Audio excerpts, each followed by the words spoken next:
Pues muy buenas tardes, otro domingo más con ustedes, otro domingo más con cita con la historia.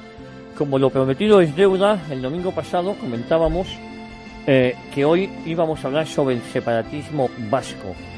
Don Pío, muy buenas tardes. Hola, hoy separatismo buenas tardes. vasco. Hoy separatismo vasco.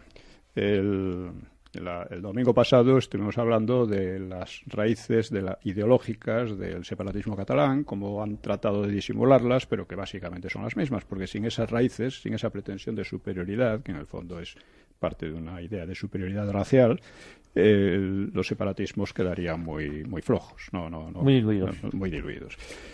Vamos a hablar del separatismo vasco y también un poco, al final, de por qué han tenido importancia, han llegado a tener nunca han sido mayoritarios en las dos regiones, pero han llegado a tener una importancia considerable, ¿no? Mientras que otros separatismos que nacieron no las han tenido, decíamos el gallego o el andaluz, ¿no?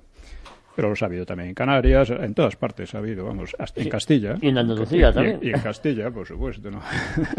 Sí. Bueno, en Andalucía con Blas Infante, que ya también comentábamos la semana pasada, sí. Esas diatribas que a un ente español al final le acaban declarando el Día de la Comunidad Autónoma. Sí. No, es una locura lo que está pasando, ¿no?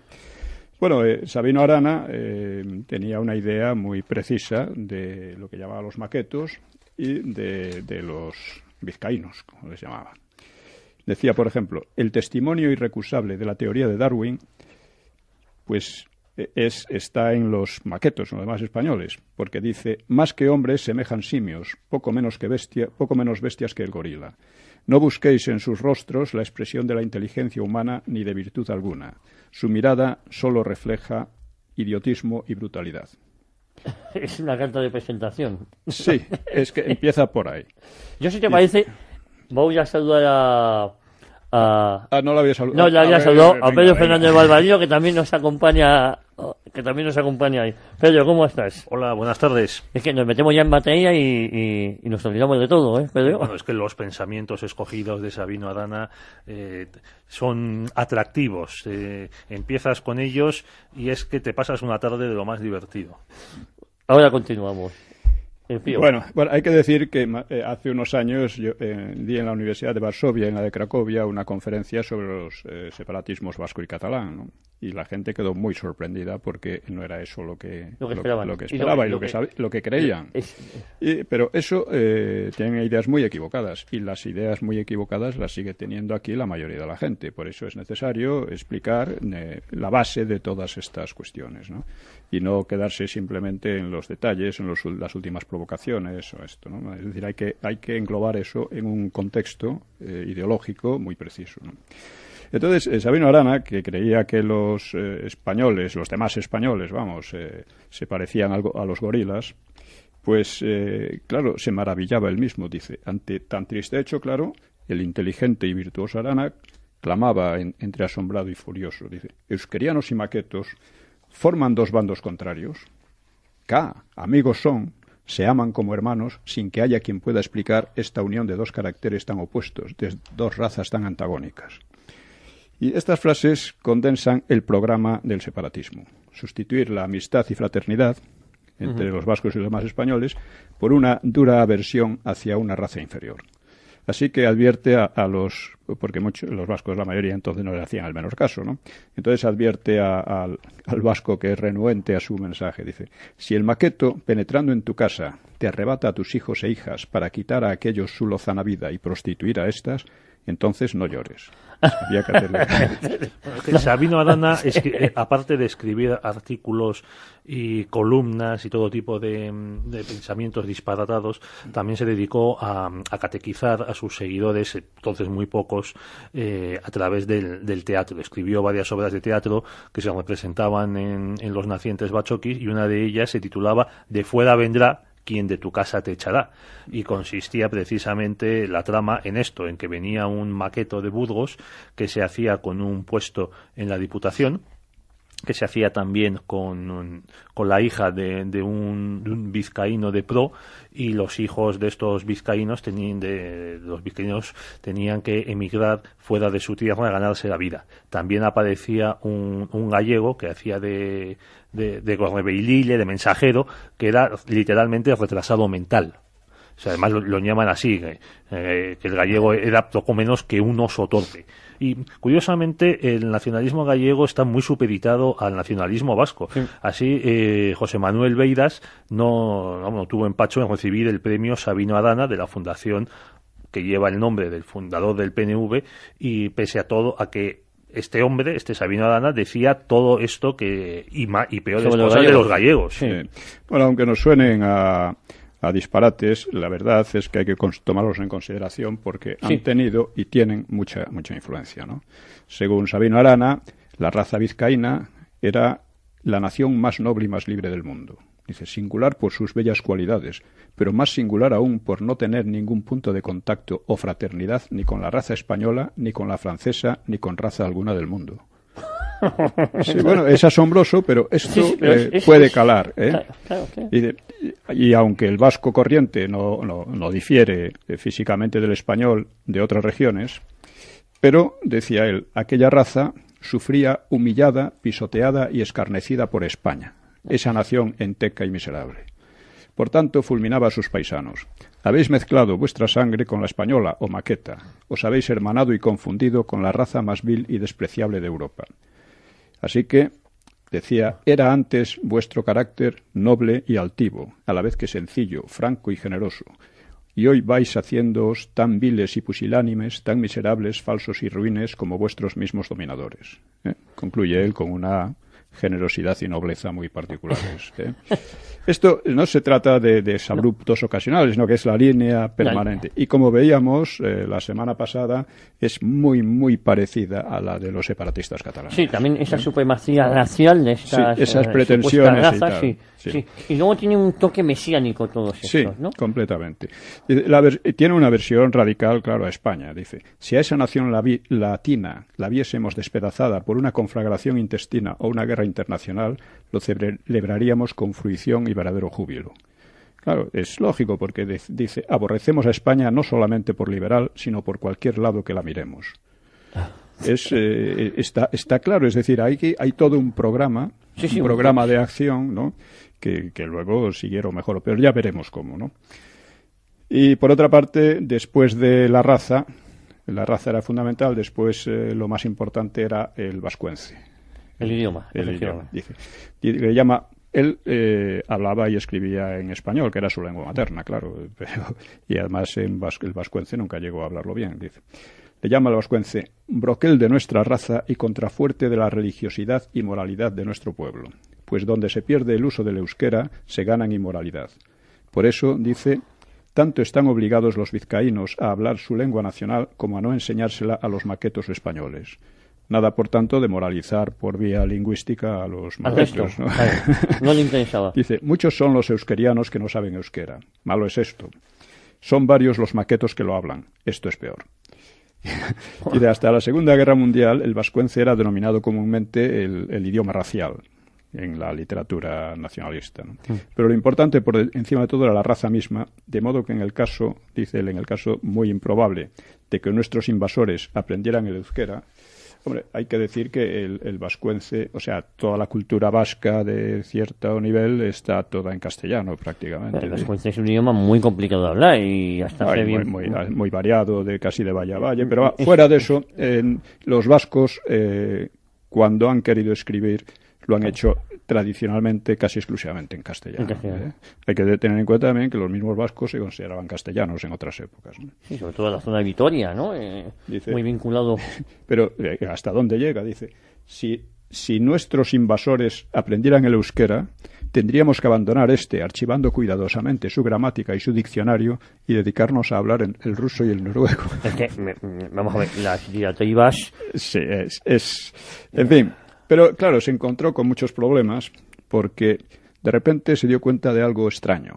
Y es que, dice, he aquí un pueblo, el vasco, que con ser singularísimo entre todos, carece de nombre en su propia lengua.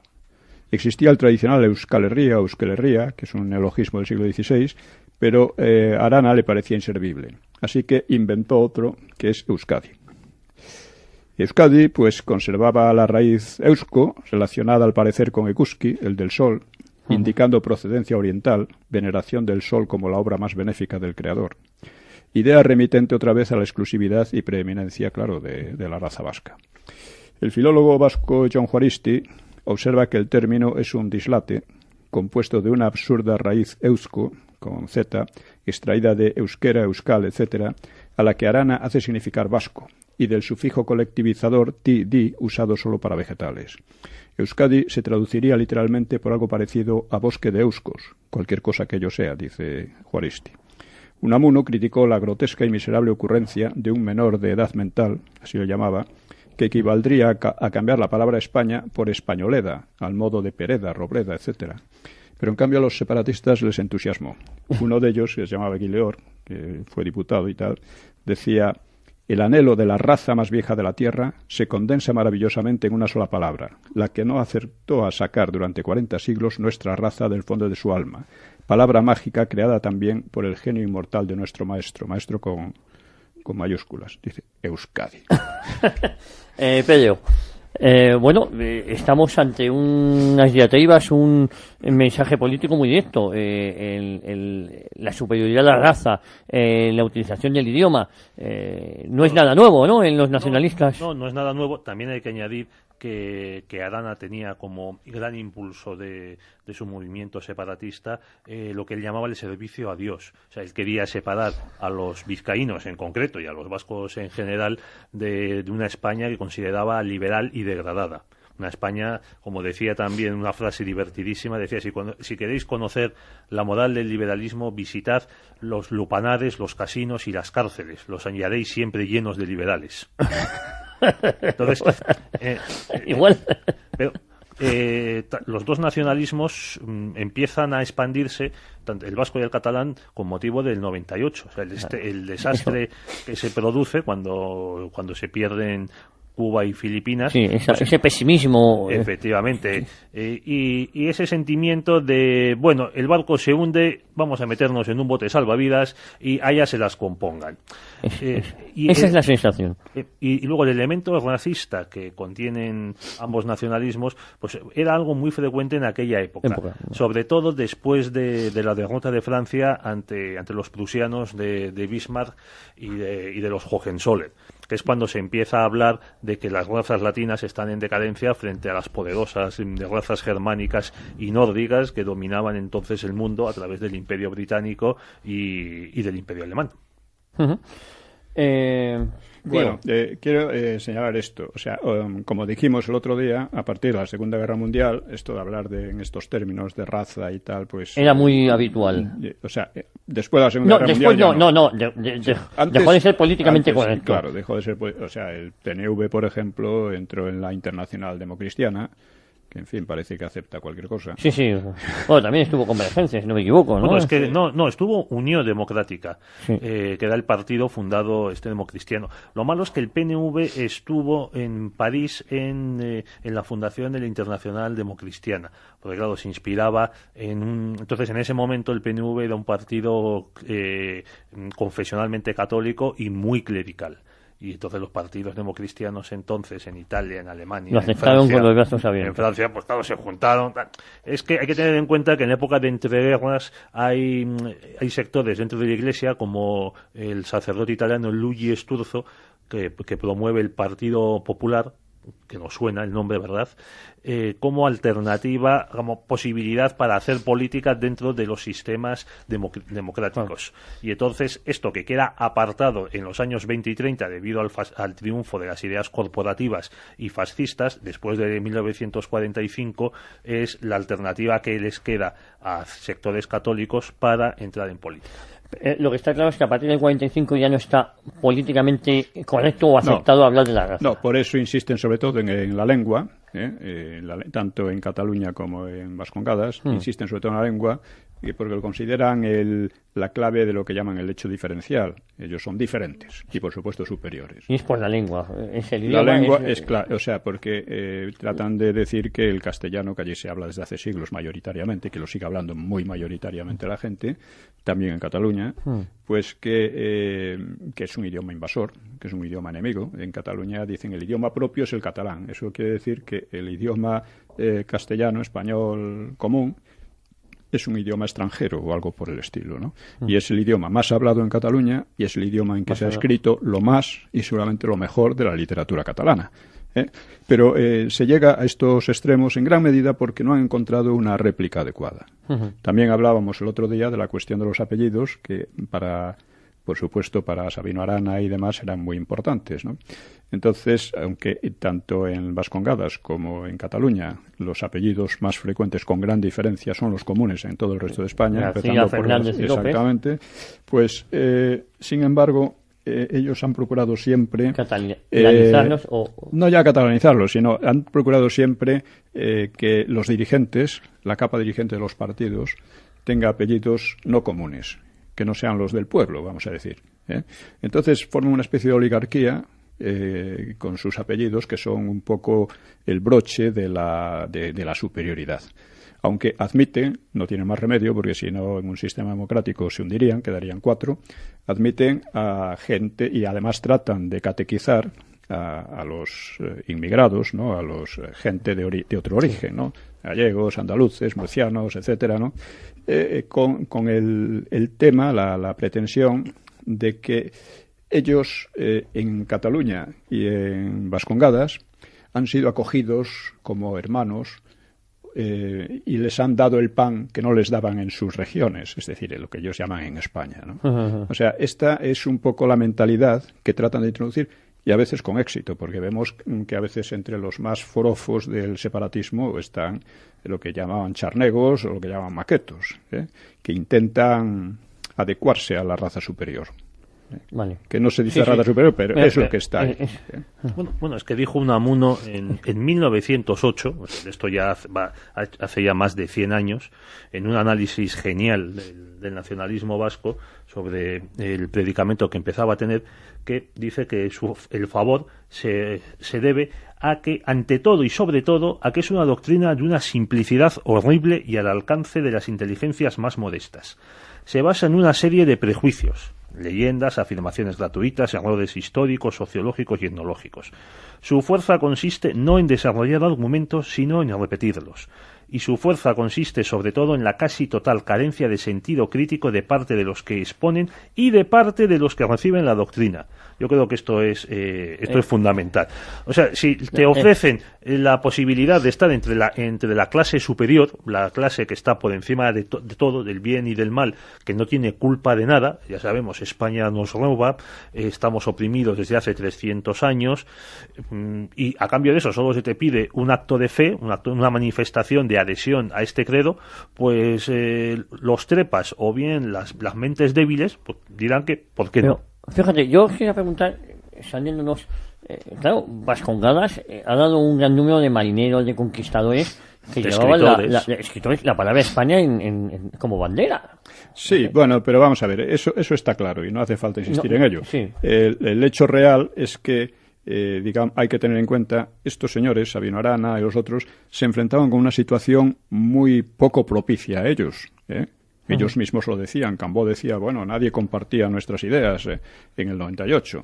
Y Sabino Arana está constantemente quejándose de que los vascos no le hacen ni caso y amenazando que a los que no le siguieran había que arrastrarlos desde el Monte Corbea hasta el Machichaco o algo por el estilo. Bueno, hasta el obispo de Vitoria prohibió a los nacionalistas vascos que bautizasen a sus hijos con la serie de nombres absurdos que inventó Sabino y su hermano Luis y que ahora son de lo más común, como Necane y Iñaki, y Gorka, etcétera, ¿no?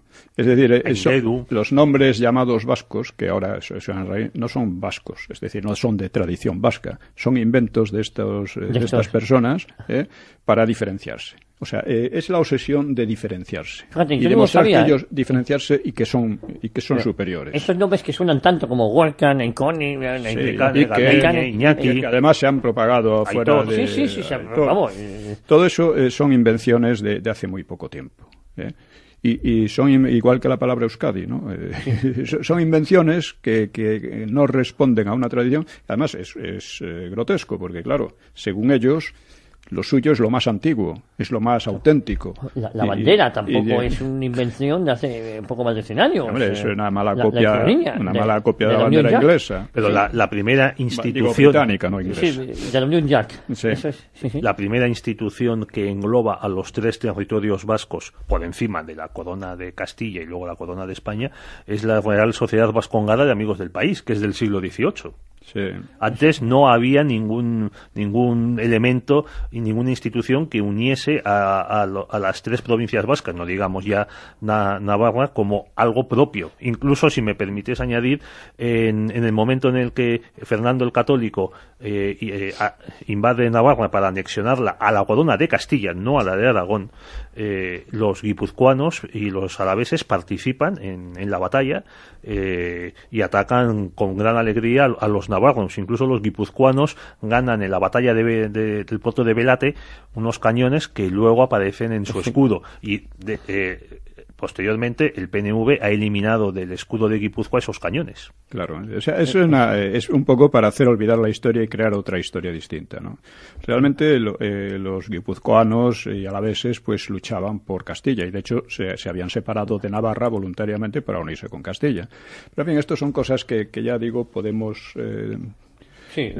dejarlas en gran medida porque no acabaríamos nunca. Lo que importa es ver la base ideológica de esta gente y por qué surge y por qué cobra cierta importancia. ¿Por qué cobra cierta importancia? Cobra cierta importancia por varias razones, ¿no? Una de ellas es que cualquier movimiento de este tipo que surge en contra del ambiente general necesita unas personas completamente mesiánicas y entregadas. Sí, fanatizadas, se podría decir, ¿no?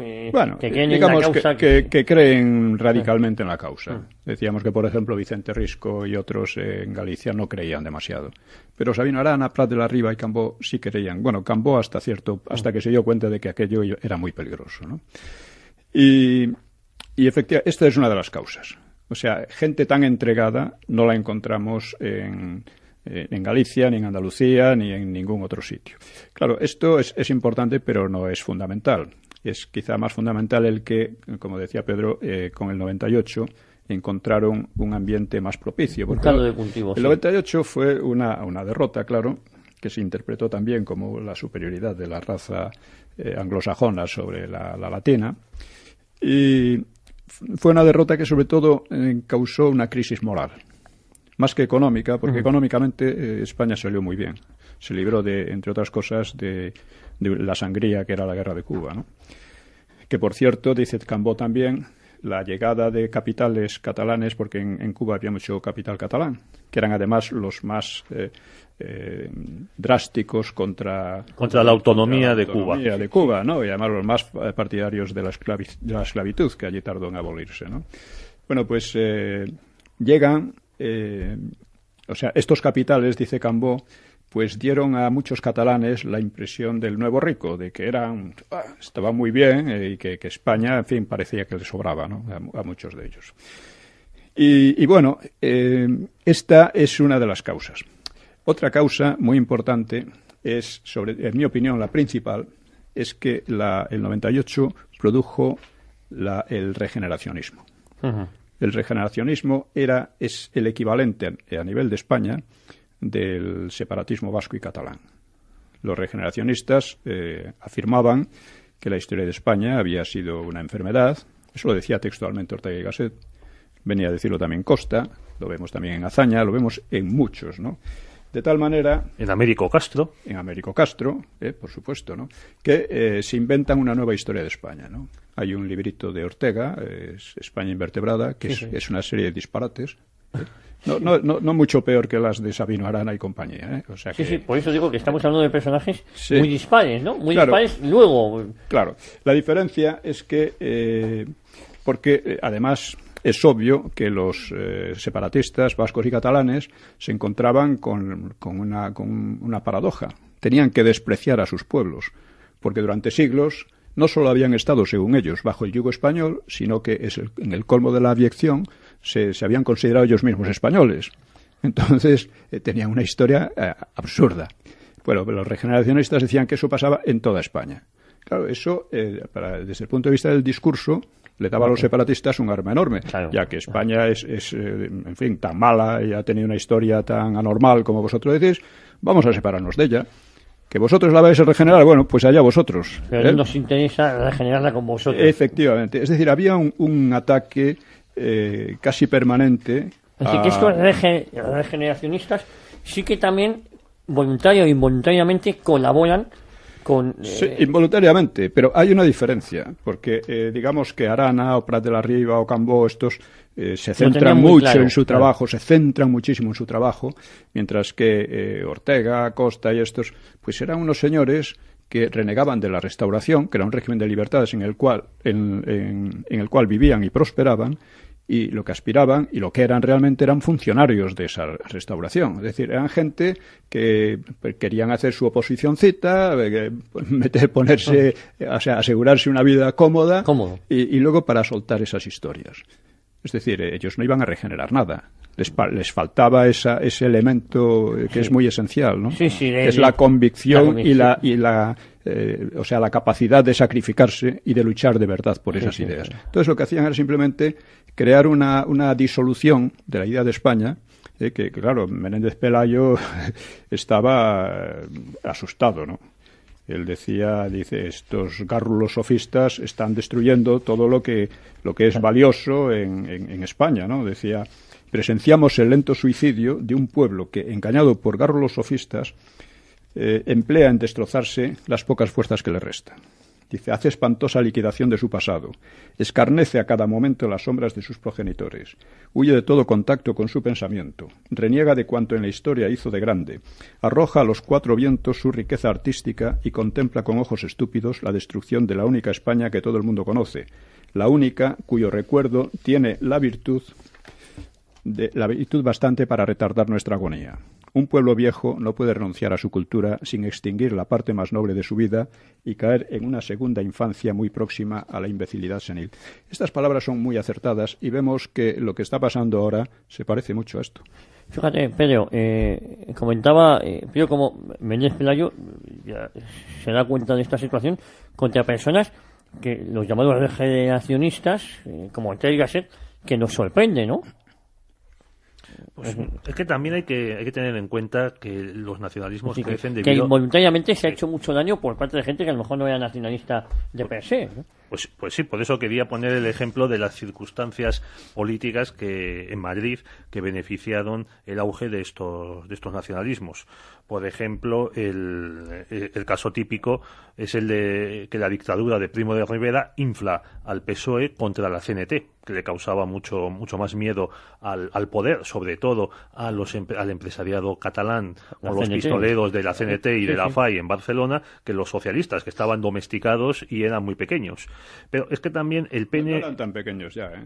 No, en el año 23 eran muy poquita en cosa en comparación con la CNT. En comparación con la CNT, sí. Sobre todo no practicaban el terrorismo, pero estaban en las Cortes, tenían una influencia muy... O sea, la demagogia que hicieron con motivo del desastre del anual fue tremenda, ¿eh? Claro. Sí, pero eran unos pocos diputados dentro de un parlamento de 400 y pico parlamentarios. O sea, eran poca cosa y entonces pues la dictadura de Primo decide inflarlos y darles puestos y contar con ellos. Y los incluye en la Unión Patriótica, ¿no? No. Bueno, los incluye, quiero decir que la UGT... Al contrario, es que la idea de Primo era construir un nuevo sistema en el que estuviera por un lado la Unión Patriótica de derechas y el Partido Socialista jugara el papel de la oposición. Eso es. No, por eso digo que cuando lo incluye dentro del sistema parlamentario que él tenía en su cabeza, ¿no? Sí.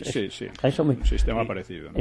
Y en esta línea, pues el PNV es apoyado por los cortesanos de Madrid, los alfonsinos, para debilitar a los carlistas. Y eso hay que tenerlo también muy en cuenta. También sé que a muchos carlistas les molesta que se diga, pero gran parte sobre todo al comienzo del PNV, proviene del carlismo. Esto lo han contado muchos de ellos. Por ejemplo, ahora mismo se me ocurre citar a Antonio Lizarza en Memorias de la Conspiración, que explica que claro, el desencanto de los carlistas después de perder las 3 guerras en el siglo XIX, pues claro, Dicen, bueno, entonces esto ya no tiene solución y tiremos por la calle de en medio. Este Sabino Arana nos ofrece una alternativa, al menos quedarnos en la finquita con separados de estos españoles tan tontos que no aceptan al pretendiente nuestro, y ahí está. No, y también el catolicismo, es decir, Sabino Arana dice cosas asombrosas, dice católica España, pero jamás ha sido España católica. Vamos, cualquiera que sepa leer y escribir sabe perfectamente que eso no ha ocurrido jamás. Los católicos eran ellos. Y si saltamos, perdona Javier, si saltamos hasta los años 60 del siglo XX, el gobierno franquista, a fin de asentar la candidatura de Juan Carlos de Borbón como sucesor de Franco, tiene la genial idea de cerrar los círculos carlistas en el País Vasco y Navarra, porque estaban derivando algunos de ellos hacia al apoyo del llamado Carlos Hugo de Borbón, con lo que dejan pueblos enteros, pueblos de cierta importancia, como puedan ser Ondarroa, Bermeo, Lekeitio, sin ninguna alternativa, sin ninguna vía política. Y muchos de estos jóvenes, de esta gente, pues acaba siendo manipulada o por el cura Abertzale o por los 2 o 3 señoritos que habían ido a la universidad en Bilbao o en Madrid y volvían con ideas marxistas. Pero fíjate, me preocupa cómo esta deriva que hemos comentado, que tenía poco predicamento al principio, cómo ha ido asentándose, ¿no? Sí, porque vamos a decir, la cuestión es, todos ellos atacan a España. Y por otra parte, entre los separatistas y la izquierda ha habido siempre una alianza de hecho. Sí. Cuando el intento revolucionario de 1917, pues están todos juntos, incluida la CNT. Los socialistas son los que llevan el peso de la acción, sí. Y están también pues los separatistas vascos y catalanes, ¿no? Es ahí cuando Cambó empieza a sospechar que las cosas, que esa vía puede resultar muy peligrosa, ¿no? Entonces esa digamos idea antiespañola porque de la izquierda, porque la izquierda revolucionaria es antiespañola o por lo menos indiferente a España. Porque decía lo que decía Julián Marías del PSOE. El problema del PSOE es que tiene una idea negativa de España, una idea tan negativa de España como increíblemente positiva de sí mismo, ¿no? Absolutamente falsa, ¿no? Sí, como acabamos de ver en los debates entre los 3 candidatos socialistas a la Secretaría General. Sí. Todos ellos han estado siempre unidos, y además en esta unión ha determinado el hundimiento de los 2 regímenes de libertades que ha habido en España, la Restauración liberal y la República. Ellos son los que la han hundido, las 2 cosas. Y curiosamente, y ahí se revela también la poca confianza real que tienen en sus propias doctrinas, es que llega la dictadura de Primo de Rivera, que fue muy blanda, llega la dictadura de Franco y casi desaparecen, no hacen nada. Porque cuando llega Primo de Rivera, los separatistas vascos, catalanes y gallegos se han reunido en una triple alianza que llamaban y estaban dispuestos a recurrir a las armas en concomitancia con Abdelkrim en Marruecos, ¿no? Y claro, esta fue una de las causas del golpe de Primo de Rivera, para salvar los muebles. Pero esto ha sido siempre. La novedad, a pesar de todo, hay que decir que estos separatistas llevan 100 años fracasando. Pero a pesar de la novedad de la situación histórica, es que la derecha ha pasado también a apoyar los separatismos. A caer en sus... A financiarlos, en fin, es una cosa inaudita desde el punto de vista histórico y político. A respetar a la anti-España ha llegado. Que un grupo político, digamos, la clase política de un país, haya estado apoyando y financiando los separatismos. Pues Esto en España. Si os parece, sí, y además hay una prueba de ella en la Constitución del 78, como la bandera de un partido político se asume como la bandera de una comunidad autónoma, por ejemplo. Y ahora, o la bandera árabe, vamos, musulmana. En Andalucía. Andalucía. Bueno, no se mueva nadie, vamos a hacer una pequeñísima pausa, vamos a continuar aquí en Cita con la Historia con don Pío Moa y con don Pedro Fernández Barbadillo.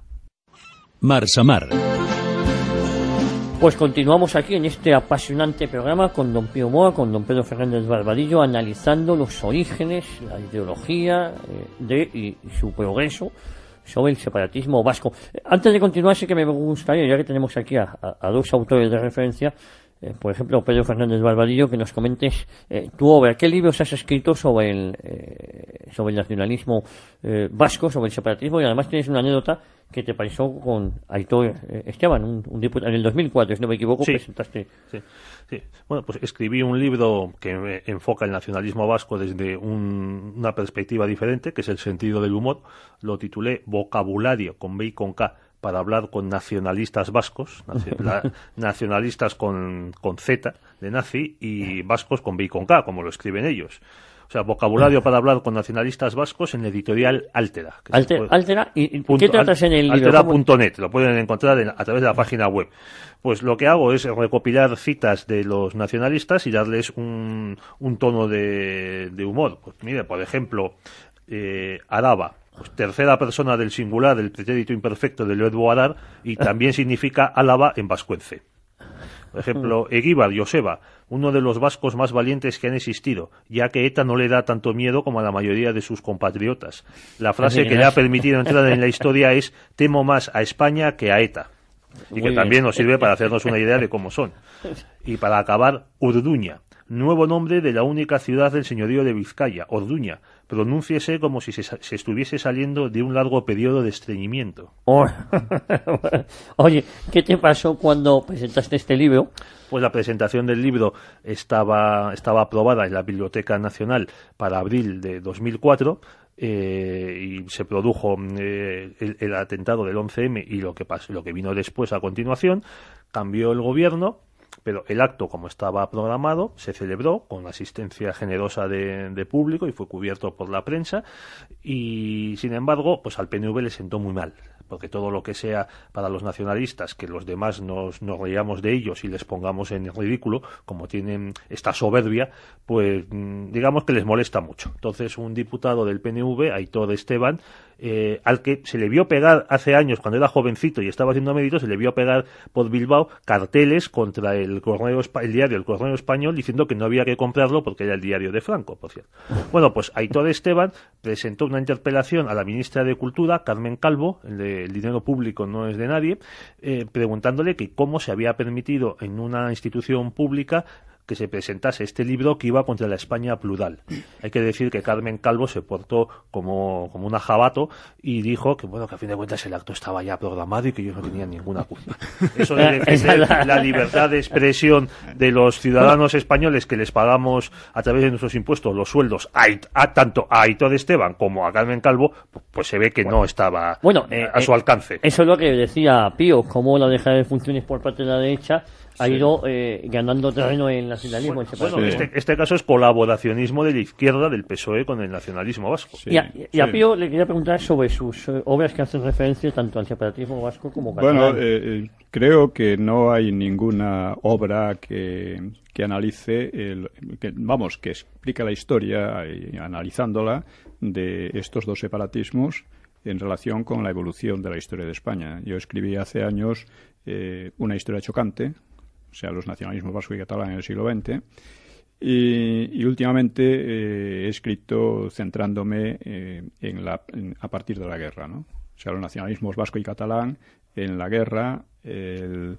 franquismo y la democracia, es decir, cómo han evolucionado en este periodo, que es el más interesante, aunque es necesario saber lo que había antes, lo que pasó antes, porque si no se entiende nada, claro. Entonces, este libro, los dos han salido en Ediciones Encuentro. Encuentro.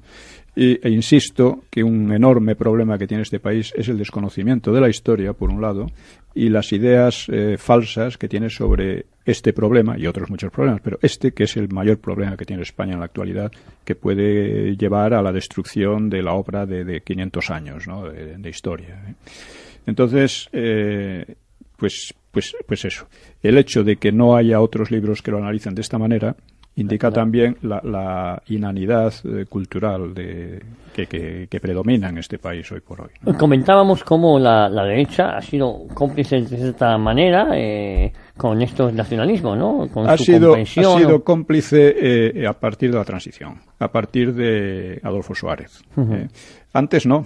O sea, digamos que los separatismos, para ceñirnos al siglo XX, que es donde se han desarrollado y lo que va de este, han tenido 3 épocas en que han conseguido destruir las libertades en España.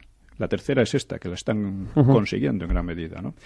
Y 2 épocas en que se han portado muy bien, que son las dictaduras de Primo de Rivera y de Franco. Lo mismo exactamente que el Partido Socialista. El Partido Socialista en la dictadura de Primo de Rivera colabora con la dictadura sin ningún problema. En Franco no. Y con Franco ni colabora ni deja de colaborar porque a efectos prácticos exactamente no existió, ¿no? El PNV le pasa exactamente lo mismo. O sea, están cuando llega la dictadura de Primo de Rivera dicen que están a punto de lanzarse a las armas, y llega la dictadura y desaparecen, ¿no? O sea, desaparecen, literalmente, o sea, se quedan en nada. No porque los persiguieran salvajemente, nada de eso.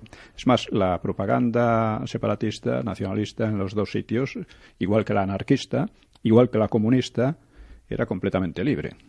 Era completamente, en la dictadura de Primo de Rivera. Con Franco, pues pasa eso. El PNV casi desaparece y ya a última hora se crea la ETA. La ETA es otro aspecto fundamental del separatismo vasco. Es más, y que influye en el catalán y en todo.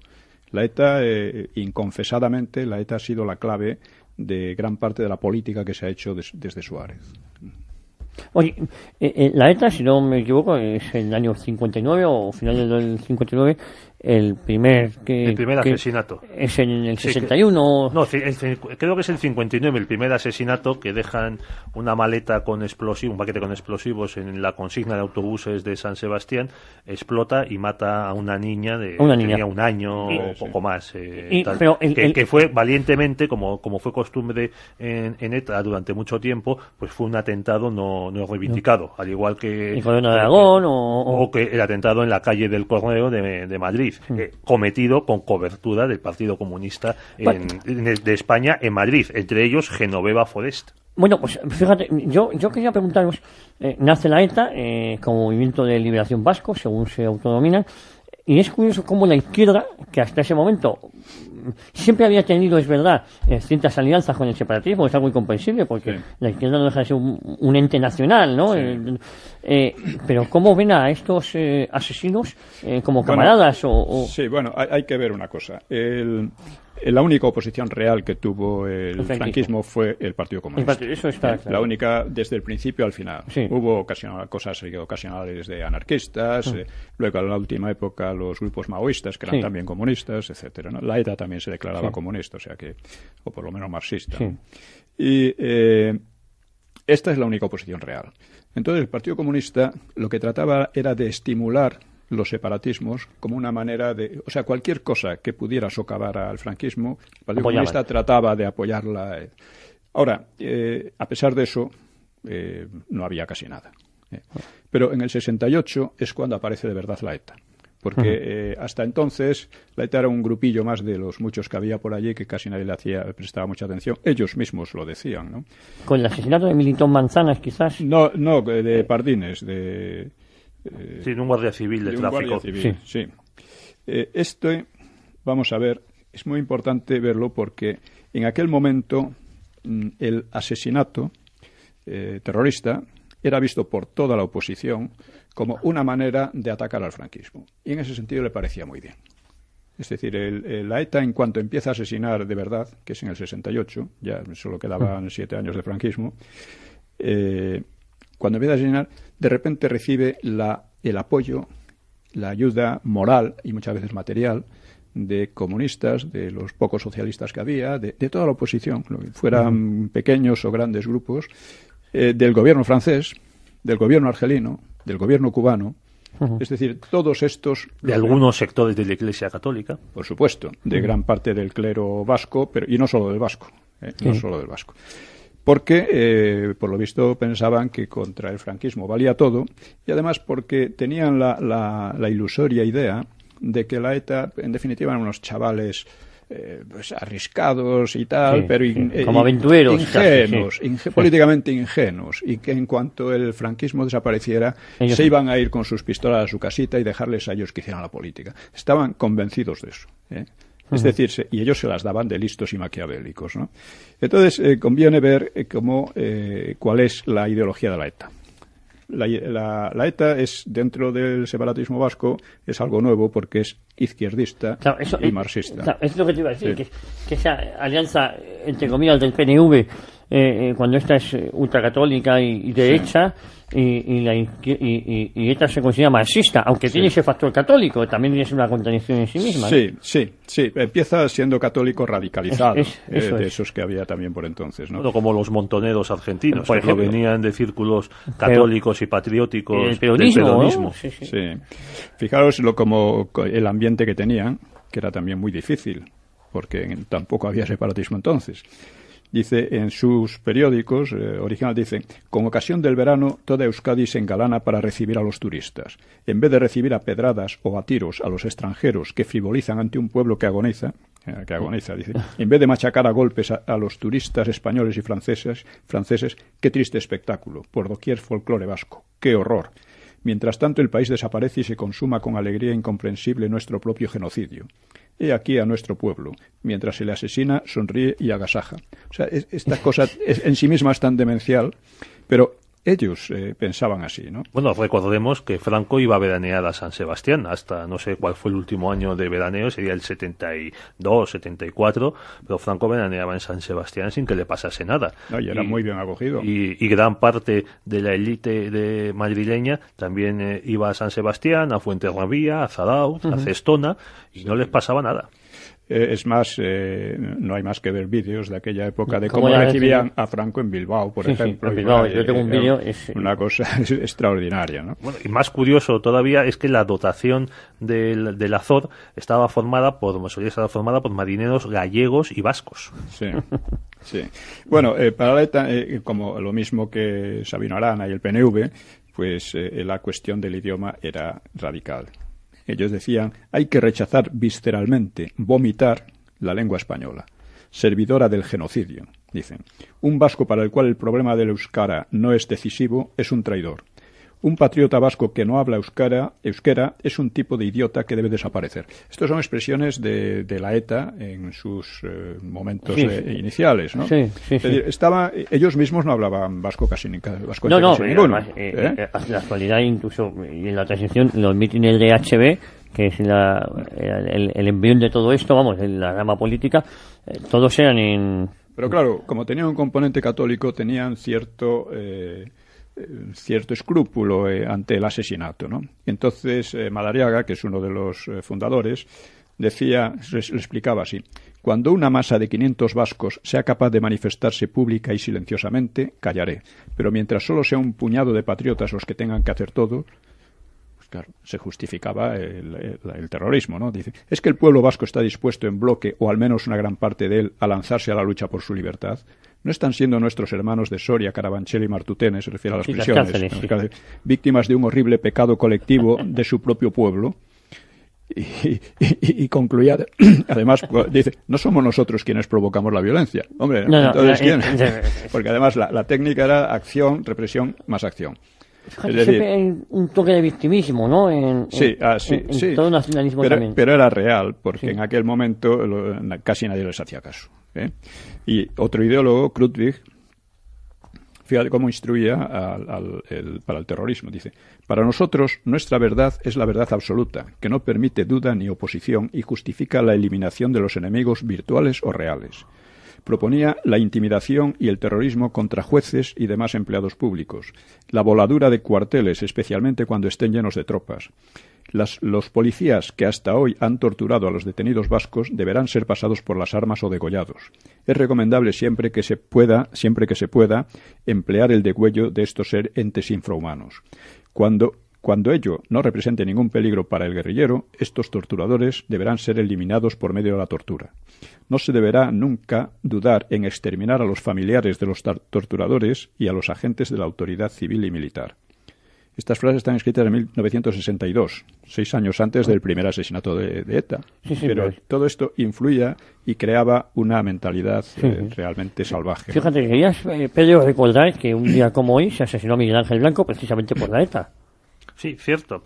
Y dentro de lo que, vamos, para ilustrar la colaboración que existe entre, digamos, los moderados y los de las pistolas, como bien dijo Xavier Arzayus, entre los que agitan el árbol y los que recogen las nueces, pues quería traer unas frases que escribió Koldo San Sebastián en el diario Deia, que es el diario portavoz del PNV, en el año 2001, sobre lo que pasó, cómo vio el PNV el asesinato de Miguel Ángel Blanco y, sobre todo y más importante, la reacción popular que hubo contra ETA en ese momento.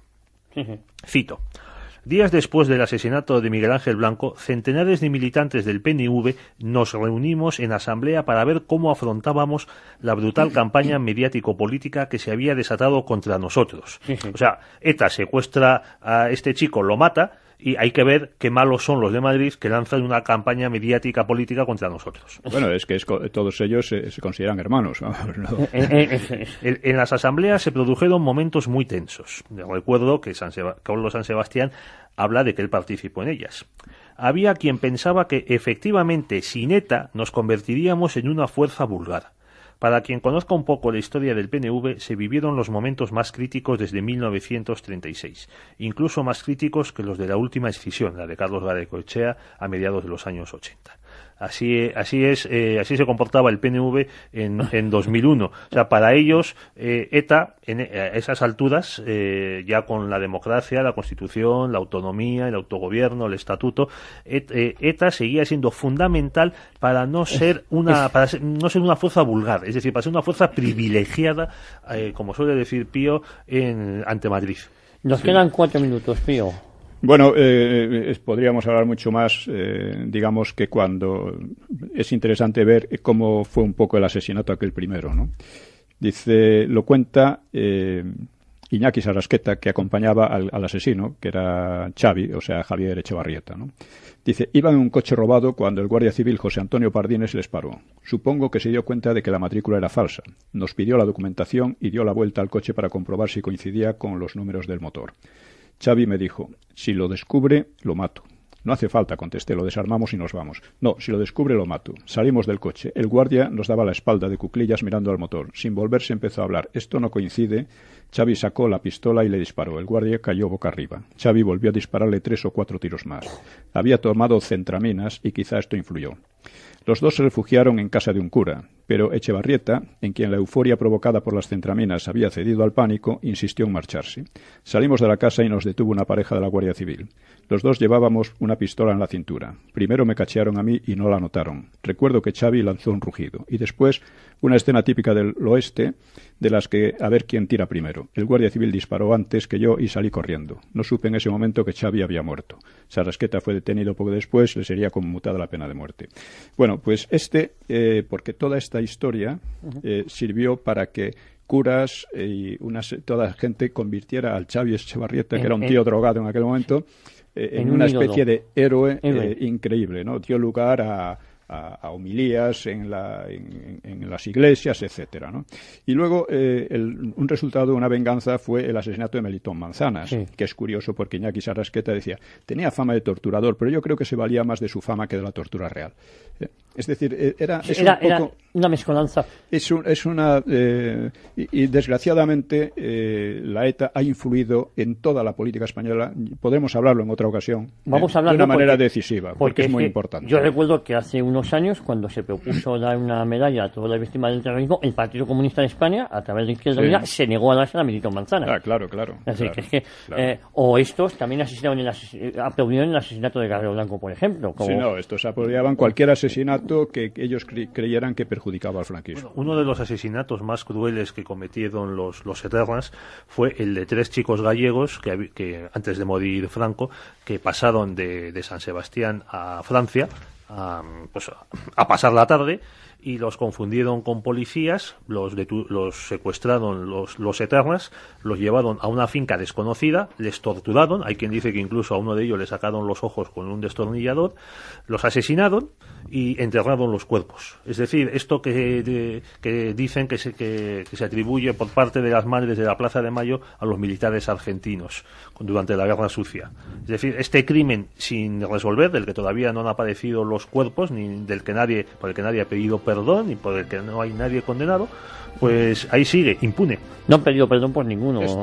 Pues es que tienen toda la razón, porque no van a pedir perdón si todos los están premiando los asesinatos, dan legalidad, dinero público, etcétera. Rajoy, Zapatero, si ha sido una continuación. Gobierna en Guipúzcoa. Gobierna en Guipúzcoa, tiene cada vez más fuerza en Álava y en Navarra. Y hay una cosa curiosa, cuando, y lo digo como crítica, el votante del PP, es que con nosotros, es que Rajoy ha permitido la política penitenciaria que se está llevando a cabo, y es una continuación. Aunque parezca mentira, la inmensa mayoría de la gente no sabe lo que es la ETA, lo que ha sido y lo que realmente, cómo realmente ha funcionado. Pues yo creo que merecerá a lo mejor un programa especial exclusivamente para la ETA, así que lo vamos a ir analizando, porque a lo mejor merece la pena centrarnos. Merece la pena, porque la historia informa. De la historia se aprende. De mirando al futuro es como no se aprende. Efectivamente. Pues Pío, muchísimas gracias de nuevo por haber venido un domingo más. El próximo continuamos. De acuerdo. Ya pensaremos esta semana de qué vamos a hablar, ¿no? Sí.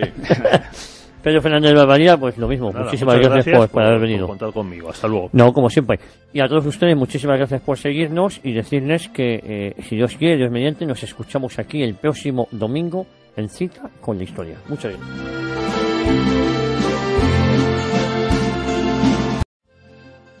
Pues muy buenas tardes, otro domingo más con ustedes, otro domingo más con Cita con la Historia.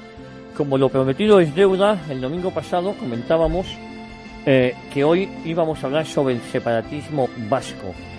Don Pío, muy buenas tardes. Hola, hoy separatismo buenas tardes. vasco. Hoy separatismo vasco.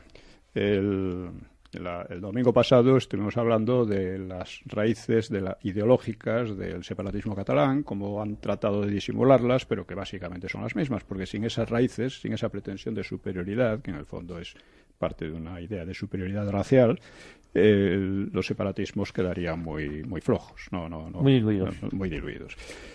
Vamos a hablar del separatismo vasco y también un poco, al final, de por qué han tenido importancia, han llegado a tener nunca han sido mayoritarios en las dos regiones, pero han llegado a tener una importancia considerable, ¿no? Mientras que otros separatismos que nacieron no las han tenido, decíamos el gallego o el andaluz, ¿no? Pero los ha habido también en Canarias, en todas partes ha habido, hasta en Castilla. Y en Andalucía también. Y en Castilla, por supuesto, ¿no? Sí. Bueno, en Andalucía con Blas Infante, que ya también comentábamos la semana pasada, sí. Esas diatribas que a una española al final le acaban declarando el Día de la Comunidad Autónoma. Sí. No, es una locura lo que está pasando, ¿no? Bueno, Sabino Arana tenía una idea muy precisa de lo que llamaba los maquetos y de los vizcaínos, como les llamaba. Decía, por ejemplo, el testimonio irrecusable de la teoría de Darwin, pues está en los maquetos, no demás españoles, porque dice, más que hombres semejan simios, poco menos bestias que el gorila. No busquéis en sus rostros la expresión de la inteligencia humana ni de virtud alguna. Su mirada solo refleja idiotismo y brutalidad. Es una carta de presentación. Sí, es que empieza por ahí. Yo, si te parece, voy a saludar no la había saludado. No, la había saludado a Pedro Fernández Barbarío, que también nos acompaña ahí. Pedro, ¿cómo estás? Hola, buenas tardes. Es que nos metemos ya en materia y nos olvidamos de todo, Pedro? Bueno, es que los pensamientos escogidos de Sabino Arana son atractivos. Empiezas con ellos y es que te pasas una tarde de lo más divertido. Ahora continuamos. Bueno, hay que decir que hace unos años yo di en la Universidad de Varsovia, en la de Cracovia, una conferencia sobre los separatismos vasco y catalán, ¿no? Y la gente quedó muy sorprendida porque no era eso lo que esperaban. Lo que esperaba y lo que creían. Pero eso tienen ideas muy equivocadas, y las ideas muy equivocadas las sigue teniendo aquí la mayoría de la gente. Por eso es necesario explicar la base de todas estas cuestiones, ¿no? Y no quedarse simplemente en los detalles, en las últimas provocaciones o esto, ¿no? Es decir, hay que englobar eso en un contexto ideológico muy preciso, ¿no? Entonces, Sabino Arana, que creía que los españoles, los demás españoles, se parecían algo a los gorilas, pues, claro, se maravillaba él mismo, dice. Ante tan triste hecho, claro, el inteligente y virtuoso Arana clamaba entre asombrado y furioso, dice, euskerianos y maquetos forman dos bandos contrarios. Amigos son, se aman como hermanos, sin que haya quien pueda explicar esta unión de dos caracteres tan opuestos, de dos razas tan antagónicas. Y estas frases condensan el programa del separatismo: sustituir la amistad y fraternidad entre los vascos y los demás españoles por una dura aversión hacia una raza inferior. Así que advierte a los, porque los vascos, la mayoría, entonces no le hacían el menor caso, ¿no? Entonces advierte al vasco que es renuente a su mensaje. Dice, si el maqueto, penetrando en tu casa, te arrebata a tus hijos e hijas para quitar a aquellos su lozana vida y prostituir a estas, entonces no llores. Había que hacerle... Sabino Arana, aparte de escribir artículos y columnas y todo tipo de pensamientos disparatados, también se dedicó a catequizar a sus seguidores, entonces muy pocos, a través del teatro. Escribió varias obras de teatro. Los vascos, cuando han querido escribir, lo han hecho tradicionalmente casi exclusivamente en castellano. Hay que tener en cuenta también que los mismos vascos se consideraban castellanos en otras épocas, ¿no? Sí, sobre todo en la zona de Vitoria, ¿no? Dice, muy vinculado. Pero ¿hasta dónde llega? Dice, si nuestros invasores aprendieran el euskera, tendríamos que abandonar archivando cuidadosamente su gramática y su diccionario, y dedicarnos a hablar el ruso y el noruego. Es que, vamos a ver, las diatribas... Sí, en fin... Pero, claro, se encontró con muchos problemas porque de repente se dio cuenta de algo extraño. Y es que, dice, he aquí un pueblo, el vasco, que con ser singularísimo entre todos, carece de nombre en su propia lengua. Existía el tradicional Euskal Herria o Euskal Herria, que es un neologismo del siglo XVI, pero a Arana le parecía inservible. Así que inventó otro, que es Euskadi. Euskadi, pues, conservaba la raíz eusko, relacionada al parecer con Ekuski, el del sol, indicando procedencia oriental, veneración del sol como la obra más benéfica del creador. Idea remitente otra vez a la exclusividad y preeminencia, claro, de la raza vasca.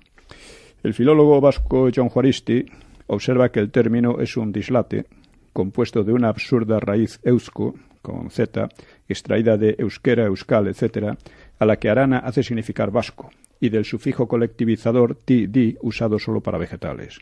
Euskadi se traduciría literalmente por algo parecido a bosque de euskos, cualquier cosa que ello sea, dice Juaristi. Unamuno criticó la grotesca y miserable ocurrencia de un menor de edad mental, así lo llamaba, que equivaldría a cambiar la palabra España por españoleda, al modo de Pereda, Robreda, etc. Pero en cambio a los separatistas les entusiasmó.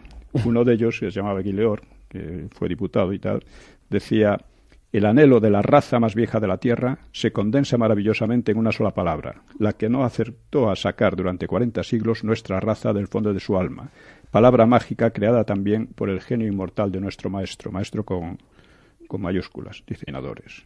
Concluye él con una generosidad y nobleza muy particulares. Esto no se trata de desabruptos ocasionales, sino que es la línea permanente. Y como veíamos la semana pasada, es muy, muy parecida a la de los separatistas catalanes. Sí, también esa supremacía racial de estas esas pretensiones razas, y tal. Sí. Y luego tiene un toque mesiánico todos estos, ¿no? Sí, completamente.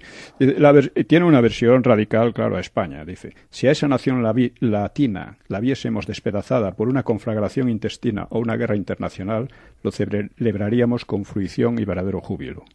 Claro, es lógico porque dice, aborrecemos a España no solamente por liberal, sino por cualquier lado que la miremos. Está claro, es decir, hay todo un programa, un programa de acción, ¿no? Que luego siguieron mejor o peor, ya veremos cómo, ¿no? Y por otra parte, después de la raza era fundamental, después lo más importante era el vascuence. El idioma, el idioma, dice.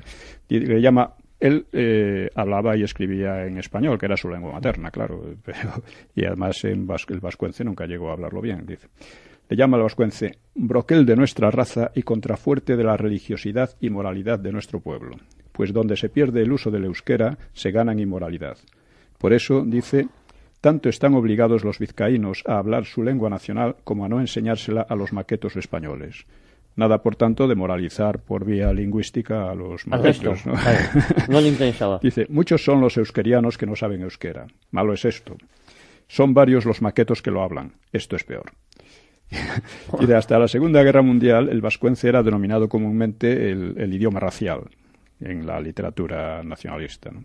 Pero lo importante, por encima de todo, era la raza misma, de modo que en el caso, dice él, en el caso muy improbable de que nuestros invasores aprendieran el euskera, hombre, hay que decir que el vascuence, o sea, toda la cultura vasca de cierto nivel está toda en castellano prácticamente. El vascuence es un idioma muy complicado de hablar y hasta muy variado, casi de valle a valle, pero fuera de eso. Que se representaban en los nacientes bachoquis, y una de ellas se titulaba De fuera vendrá quien de tu casa te echará, y consistía precisamente la trama en esto, en que venía un maqueto de Burgos que se hacía con un puesto en la Diputación, que se hacía también con la hija de un vizcaíno de pro, y los hijos de estos vizcaínos tenían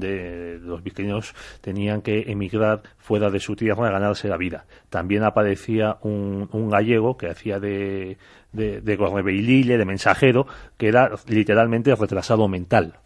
O sea, además lo llaman así, que el gallego era poco menos que un oso torpe.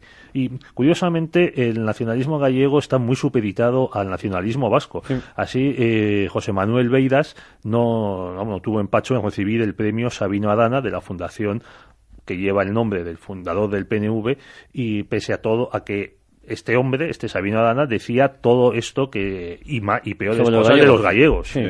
Bueno, aunque nos suenen a disparates, la verdad es que hay que tomarlos en consideración porque han tenido y tienen mucha influencia, ¿no?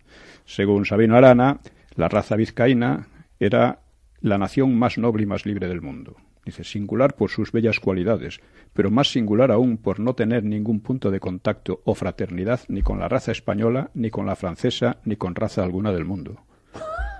Sí, bueno, es asombroso, pero esto puede calar, ¿eh? Claro. Y aunque el vasco corriente no difiere físicamente del español de otras regiones, pero, decía él, aquella raza sufría humillada, pisoteada y escarnecida por España, esa nación enteca y miserable. Por tanto, fulminaba a sus paisanos. Habéis mezclado vuestra sangre con la española o maqueta, os habéis hermanado y confundido con la raza más vil y despreciable de Europa. Así que, decía, era antes vuestro carácter noble y altivo, a la vez que sencillo, franco y generoso, y hoy vais haciéndoos tan viles y pusilánimes, tan miserables, falsos y ruines como vuestros mismos dominadores.